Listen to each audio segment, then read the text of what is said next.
Hello everyone, welcome to study Chakra. तो इस video में हम लोग देखेंगे नॉन यूनिफॉर्म सर्कुलर मोशन के बारे में। देखो, यूनिफॉर्म सर्कुलर मोशन के बारे में ऑलरेडी हम लोग डिस्कस कर चुके हैं। अगर सर्कुलर मोशन यूनिफॉर्म नहीं होता तो फिर वो नॉन यूनिफॉर्म सर्कुलर मोशन हो जाएगा। तो कोई भी सर्कुलर मोशन अगर हो रहा है और वो यूनिफॉर्म सर्कुलर मोशन नहीं है, अगर पार्टिकल का स्पीड कांस्टेंट नहीं है, then it will be non uniform circular motion. इसका एग्जांपल मैं दे रहा हूँ, जैसे कि अगर आप मान लो फैन ऑन करते हो, ठीक है, तो फैन ऑन करने के टाइम पे अगर मैं फैन के ब्लेड का एक पार्टिकल कंसिडर करूँ तो वो सर्कुलर मोशन परफॉर्म करता है। तो स्टार्टिंग में जैसे आपने फैन ऑन किया तो उस पार्टिकल का स्पीड बढ़ने लग जाता है, राइट। उसकी जो वेलोसिटी है, उसका मैग्नीट्यूड वो बढ़ने लग जाता है। So it is performing non uniform circular motion, right. उसके बाद कुछ टाइम के बाद क्या होता है, जब आप थोड़ा रुक जाओगे तो पार्टिकल का स्पीड कांस्टेंट हो जाता है। With the constant magnitude of velocity वो रिवॉल्व करने लग जाता है। तो ऐसे केस में जब वो कांस्टेंट स्पीड से घूम रहा है तो हम बोलेंगे कि वो यूनिफॉर्म सर्कुलर मोशन परफॉर्म कर रहा है। फिर आपने अगर सपोज करो स्विच ऑफ कर दिया फैन को, तो पार्टिकल फिर से स्लो होने लगेगा और फिर उसके वेलोसिटी का वैल्यू फिक्स नहीं हुआ, कांस्टेंट नहीं रहा, वो धीरे धीरे कम होते जा रहा है। तो फिर से वो non uniform circular motion perform करना शुरू कर देता है। समझ में आ रहा है? तो मैंने बताया था आपको कि सर्कुलर मोशन में जो लीनियर एक्सेलरेशन होता है, वो लीनियर एक्सेलरेशन दो पार्ट में होता है। एक तो सेंट्रीपिटल एक्सेलरेशन जो कि सेंटर की ओर होता है, और ये सेंट्रीपिटल एक्सेलरेशन का मतलब पार्टिकल का डायरेक्शन चेंज होता है बार बार, राइट, और उसी की वजह से वो सर्कल में घूमता है। टेंजेंशियल एक्सेलरेशन होता है, that is along the direction of velocity, right. इसमें क्या होता है, पार्टिकल का मैग्नीट्यूड चेंज होता है, वैल्यू कम ज़्यादा होता है, स्पीड कम होता है या ज़्यादा होता है।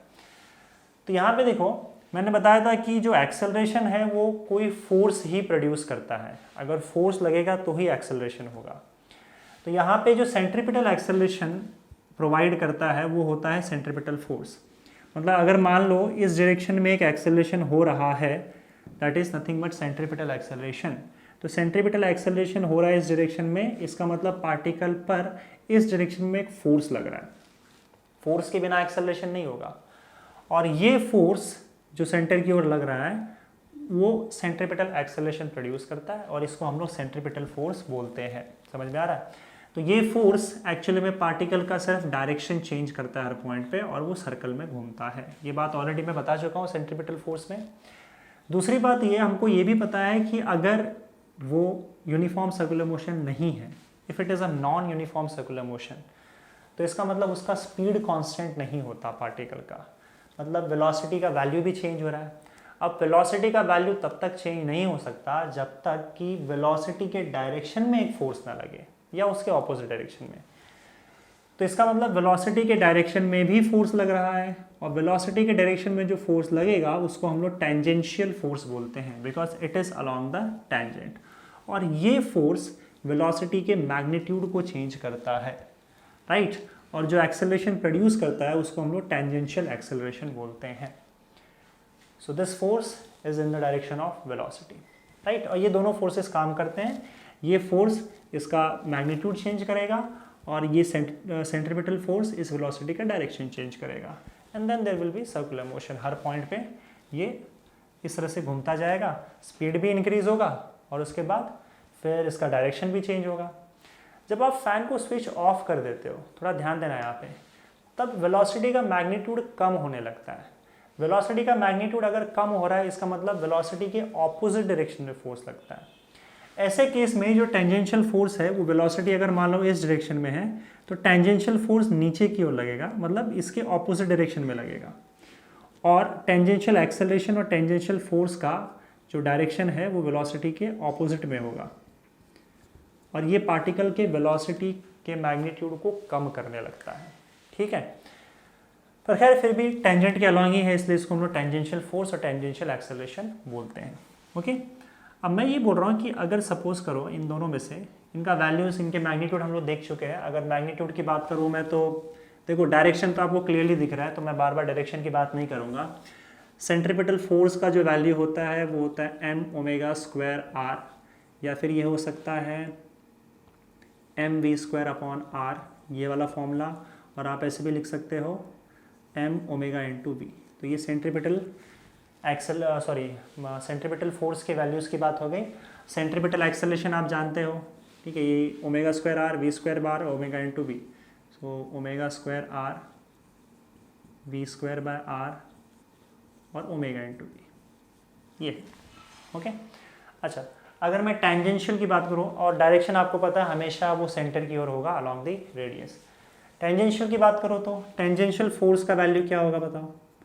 टेंजेंशियल एक्सेलरेशन की बात करते हैं, इससे फोर्स आ जाएगा। सो टेंजेंशियल एक्सेलरेशन कैन बी, अगर आपको याद होगा तो मैंने इसके वैल्यूज़ बताए थे आपको, it is nothing but alpha into r, okay. और टेंजेंशियल एक्सेलरेशन को अल्फ़ा को आप क्या लिख सकते हो बताओ, d omega by D t, ये भी लिख सकते हो ना, इंटू आर, राइट। आर को मैं पहले लिख देता हूँ, r into d omega by D t. या फिर आप देखो ध्यान से, एक्सेलरेशन वेलोसिटी के डायरेक्शन में है और ये वेलोसिटी के मैग्नीट्यूड को चेंज कर रहा है। So acceleration is nothing but, since it is linear acceleration, part of linear acceleration, so acceleration is change in velocity upon time. तो हम इसको ऐसे भी लिख सकते हैं d v by D t, ये भी इंपॉर्टेंट चीज़ है, इस रिजल्ट को याद रखना, ओके। चलो, ये दोनों तो सेम चीज़ है, मैंने अल्फा को ही D omega by D T लिख दिया, लेकिन आप यहाँ पे ये भी लिख सकते हो that it is equal to d v by D t, rate of change of linear velocity. ये टेंजेंशियल एक्सेलरेशन की बात हो गई। अच्छा, फोर्स में क्या करना है, force is equal to mass into tangential acceleration होता है, यही फॉर्मूला है ना। तो टेंजेंशियल एक्सेलरेशन, क्योंकि इसका 3 फॉर्मूला मैंने लिख रखा है, तो आप टेंजेंशियल फोर्स का भी 3 फॉर्मूला लिख सकते हो, एम अल्फा आर, या फिर आप ऐसे लिख सकते हो m r d omega by D t, या फिर अगर आप ये फॉर्मूला यूज़ करोगे तो f t is equal to m d v by D t, ठीक है। तो इस तरह से सारे मैग्नीट्यूड आ जाएंगे और इसका डायरेक्शन आपको पता है, it is in the direction of velocity, okay. अच्छा, एक और चीज़ यहाँ पे ध्यान देना कि अगर सपोज करो इसमें किसी तरीके से ये जो टेंजेंशियल एक्सेलरेशन है या टेंजेंशियल फोर्स है वो ज़ीरो हो जाए, टेंजेंशियल फोर्स लग ही नहीं रहा है, तो क्या होगा, टेंजेंशियल फोर्स ज़ीरो तो टेंजेंशियल एक्सेलरेशन ज़ीरो हो जाएगा, तब सिर्फ एक ही फोर्स बचेगा, सेंट्रीपिटल फोर्स, जिसके वजह से सेंट्रीपिटल एक्सेलरेशन होगा। तो पार्टिकल तब भी सर्कल में घूमेगा, बस फ़र्क ये होगा कि उस केस में जो वेलोसिटी है उसका मैग्नीट्यूड चेंज नहीं होगा, सिर्फ उसका डायरेक्शन चेंज होगा, और ऐसे केस में हम उसको यूनिफॉर्म सर्कुलर मोशन बोल देते हैं। तो यूनिफॉर्म सर्कुलर मोशन के केस में आपका टेंजेंशियल फोर्स ज़ीरो हो जाता है, जिसके वजह से टेंजेंशियल एक्सेलरेशन नहीं रहता, and then it becomes uniform circular motion, ठीक है, जिसमें सिर्फ और सिर्फ सेंट्रीपिटल एक्सेलरेशन होता है और पार्टिकल कांस्टेंट स्पीड के साथ घूमते चला जाता है, वेलोसिटी का सिर्फ डायरेक्शन चेंज होता है, वो काम कौन करता है, सेंट्रीपिटल फोर्स, ठीक है। लेकिन ये बात याद रखना कि अगर सर्कल में पार्टिकल को घुमाना है तो आप सेंट्रीपिटल फोर्स जीरो नहीं कर सकते, क्योंकि अगर मान लो आपने सेंट्रीपिटल फोर्स जीरो कर दिया, मान लो आप बोल रहे हो कि रेडियल फोर्स में रहने देता हूँ, सॉरी टेंजेंशियल फोर्स में रहने देता हूँ, लेकिन मैंने सेंट्रीपिटल फोर्स जीरो कर दिया, तो प्रॉब्लम ये है कि अगर आप सेंट्रीपिटल फोर्स को ही हटा दोगे तो सेंट्रीपिटल एक्सेलरेशन भी जीरो हो जाएगा, तो पार्टिकल का डायरेक्शन चेंज नहीं होगा, और अगर पार्टिकल का डायरेक्शन चेंज नहीं हो रहा है तो पार्टिकल यहीं से सीधा निकल जाएगा, it will not move in a circle. समझ में आ रहा है? तो अगर सर्कल में घुमाना है तो आपका सेंट्रीपिटल फोर्स का होना ज़रूरी है। हाँ, अगर टेंजेंशियल फोर्स है तो पार्टिकल का वेलोसिटी भी चेंज होगा, स्पीड भी चेंज होगा, और स्पीड चेंज होते होते ये घूमेगा।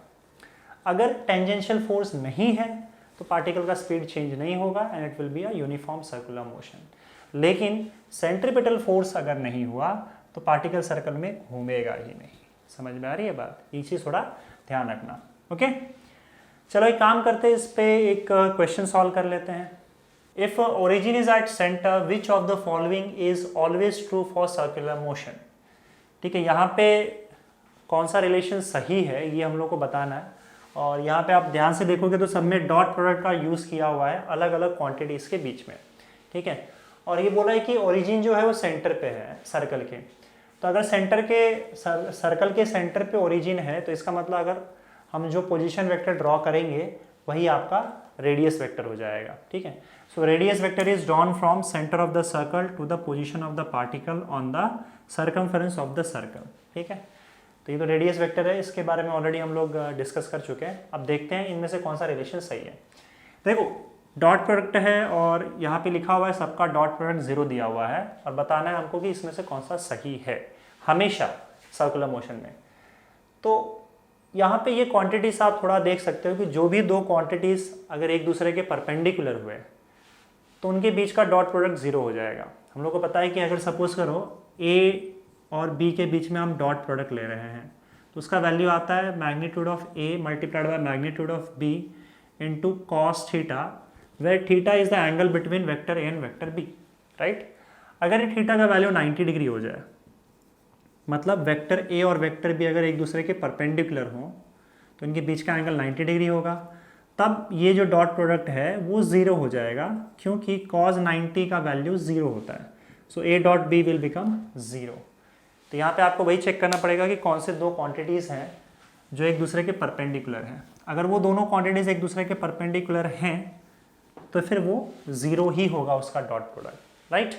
चलो स्टार्ट करते हैं। यहाँ पे first quantity is R dot V। V linear velocity है, R रेडियस वेक्टर है।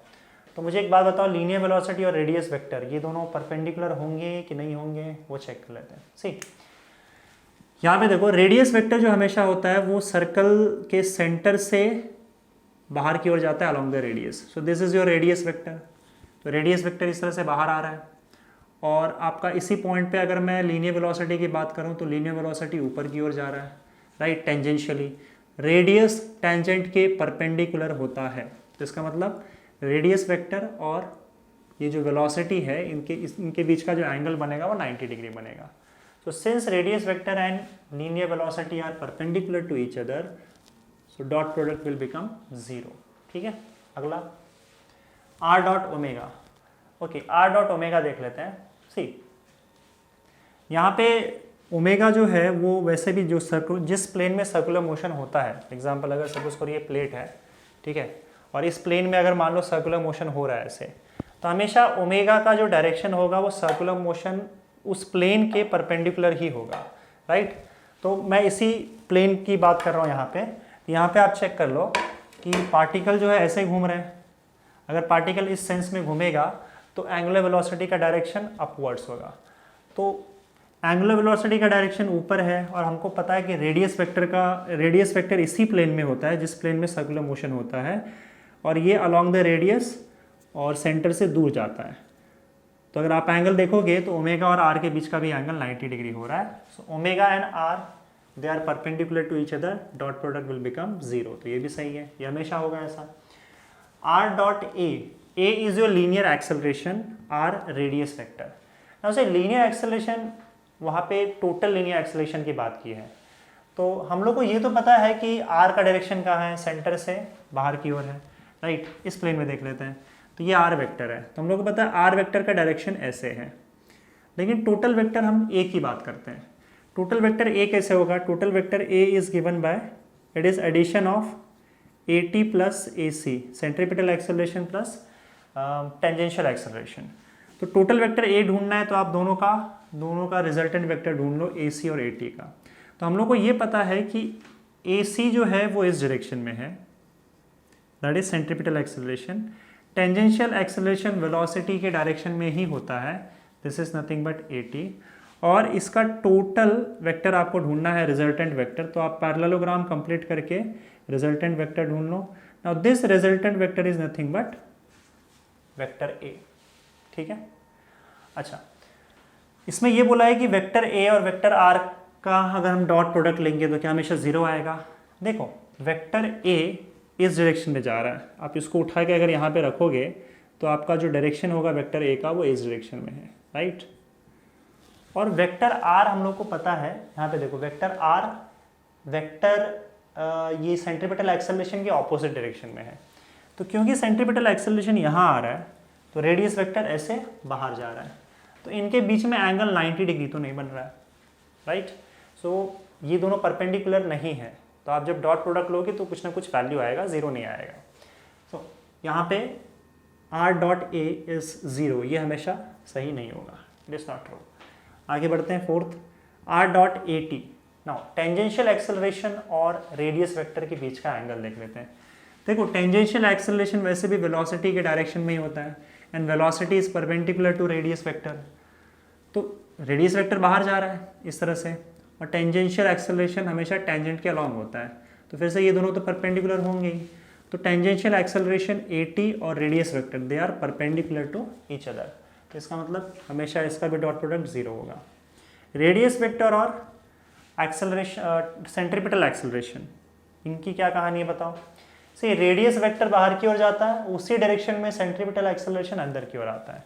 So they are opposite to each other, opposite to each other है, परपेंडिकुलर तो है नहीं, तो हमेशा ज़रूरी नहीं है कि इसका डॉट प्रोडक्ट 0 ही आएगा। So this is not right. Alpha dot omega, alpha dot omega, देखो अल्फा का डायरेक्शन दो तरीके से दे सकते हैं। अगर मान लो ओमेगा इंक्रीज हो रहा है तो अल्फा का डायरेक्शन उसी के अलॉन्ग होगा। अगर ओमेगा डिक्रीज हो रहा है तो अल्फा का डायरेक्शन ओमेगा के ऑपोजिट होगा, नीचे की ओर होगा। तो इसका मतलब अल्फा का डायरेक्शन या तो ओमेगा के अलॉन्ग ही होगा या ओमेगा के ऑपोजिट डायरेक्शन में होगा, पर ये दोनों एक दूसरे के परपेंडिकुलर नहीं है। समझ में आ रही है बात। तो यहाँ पे डॉट प्रोडक्ट 0 नहीं होगा, ज़रूरी नहीं, right, because they are either in opposite directions और in the same direction, not perpendicular to each other. आगे बढ़ते हैं, अल्फा डॉट आर। देखो अल्फा या तो ऊपर की ओर होगा या तो नीचे की ओर होगा, इस सर्कुलर मोशन के प्लेन के परपेंडिकुलर, राइट। और हमको पता है इसी प्लेन में रेडियस वेक्टर बाहर की ओर होगा। तो अगर नीचे भी होता है या ऊपर भी होता है तो इनके बीच का एंगल जो होगा वो 90 डिग्री होगा। तो यानी कि आर और alpha they are perpendicular to each other. तो अगर परपेंडिकुलर है तो इसका मतलब डॉट प्रोडक्ट 0 हो जाएगा, ठीक है। Alpha dot v, alpha dot v देख लेते हैं।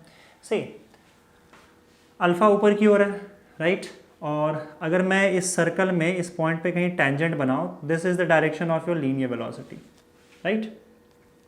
तो लीनियर वेलोसिटी ऐसे जा रहा है। आप जस्ट इमेजिन करो कि पार्टिकल ऐसे घूम रहा है, तो अगर इस पॉइंट पे मैं टेंजेंशियल वेलोसिटी, ये जो वेलोसिटी या लीनियर वेलोसिटी वो ऐसे आगे की ओर जाएगा।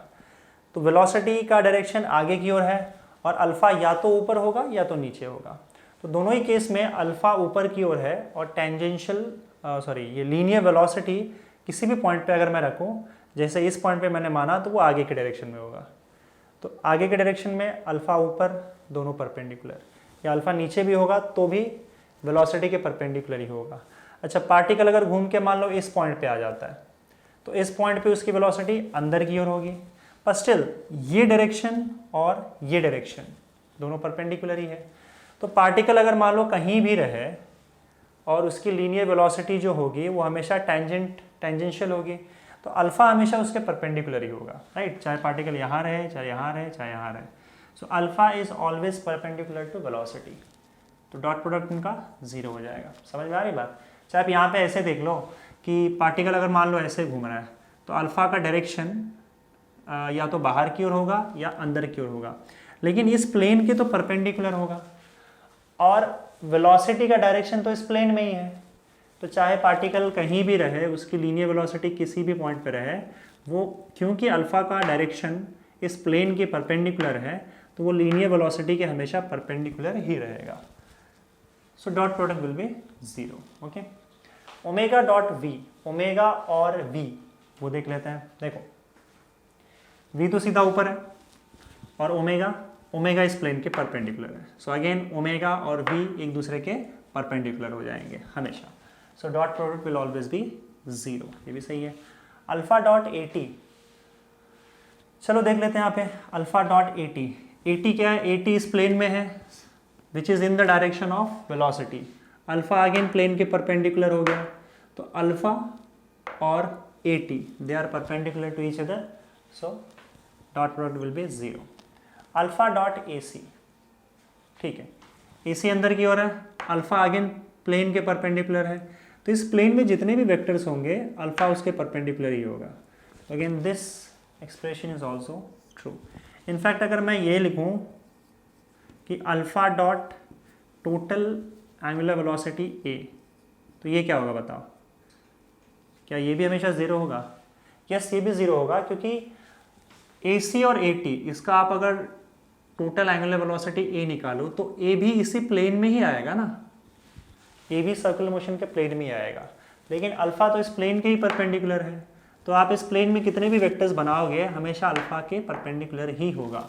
सो इवन टोटल एक्सेलरेशन के साथ अगर अल्फा का वैल्यू हमने निकाला then it will be 0 dot product, क्योंकि अल्फा और ए ये भी परपेंडिकुलर ही होंगे। ठीक है।